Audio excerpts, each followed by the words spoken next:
ನನ್ನ ಹೆಸರು ಮಲ್ಲಿಕಾರ್ಜುನ್ ಚಂದ್ರಶೇಖರ್ ಅಂಗಡಿ ಅಂತೇಳಿ ಸಾಕಿನ ಹುಳಿಕುಪ್ಪಿ ಜಿಲ್ಲಾ ಹಾವೇರಿ ತಾಲೂಕ್ ಸವಣೂರು. ನನ್ನ ಹೆಸರು ಈರ್ನಗೌಡ ಶಿವನಗೌಡ ಬಸವನಗೌಡ್ರು. ಸಾಕಿನ ಹುಳಿಕುಪ್ಪಿ ತಾಲೂಕ್ ಸವಣೂರು ಜಿಲ್ಲಾ ಹಾವೇರಿ.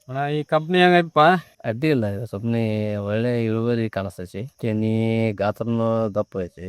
ಆಮ್ಯಾಗ ಒಂದು 16 ರಿಂದ 18 ಸುತ್ತಿನ ತನಕನು ಒಂದೊಂದು ಸೆನಿ ಐತಿ. ಒಳ್ಳೆ ಇಳುವರಿ ಐತಿ. ಆರೆಂಜ್ ಕಲರ್ ಐತಿ. ಇದು ಎಲ್ಲಾದ ಹಾಕೋದಕ್ಕಿಂತ ಇದನ್ನ ನೋಡಿದ್ರೆ ಇದ್ರ ಒಂದು ಚಲೋ ಇಳುವರಿ ಅಂತ ನಾವು ಅನಿಸ್ತಾಗದ್ದು. ಈ ಸಲ ಇದ ಹಾಕದನ ಮತ್ತೆ ಇದನ್ನ ಹಾಕ್ಬೇಕ್ರಿ. ಅದು ವೇಟ ಐತಿ ಇದು. ಅಲ್ಲಿ ಮುತ್ತನಾರ ಇದು ಬೀಜ ಯಾವ್ದು ಅಂತ ಕೇಳ್ತಾರ ರೈತರ. ಇದು ಬೀಜ ಯಾವ್ದು? ಇದು ಅರ್ಲಾಲೆಕ್ಸ್ ಅಂತೇಳಿ ಗೊಬ್ಬರ ಕೊತ್ತಿತ್ತು. ಅದೆಲ್ಲ ಇಳುವರಿ ಚೆನ್ನಾಗಿದೆ. ಚೆನ್ನಾಗಿ ಎಲ್ಲಾ ತಳಿಕಿನ ಇದು ಹೆಂಗ್ ಮಾರ್ಕೆಟಿಂಗ್ ಆಗ್ಬೋದು ಅನ್ನಾಗ ಎಲ್ಲದಕ್ಕಿಂತ ಒಂದು 10-20 ರೂಪಾಯಿ ಜಾಸ್ತಿ ಆಗ್ಬೋದು ಎಲ್ಲ ಕಾಳಿನಕ್ಕಿಂತ. ಯಾಕಂದ್ರೆ ಇದು ಆರೆಂಜ್ ಕಲರ್ ಐತಲ್ಲ, ಅದಕ್ಕೆ ಇದಕ್ಕೆ ಬೇಡಿಕೆ ಹೆಚ್ಚಿನ ಸಿಗ್ತೈತಿ. ಇಳುವರಿ ಹೆಂಗ್ ಬರ್ಬೋದು? ಇಳುವರಿ ಒಂದು 30 ರಿಂದ 35 ಕ್ವಿಂಟಲ್ ತೆಗಿಬೋದು. Harlal Seeds.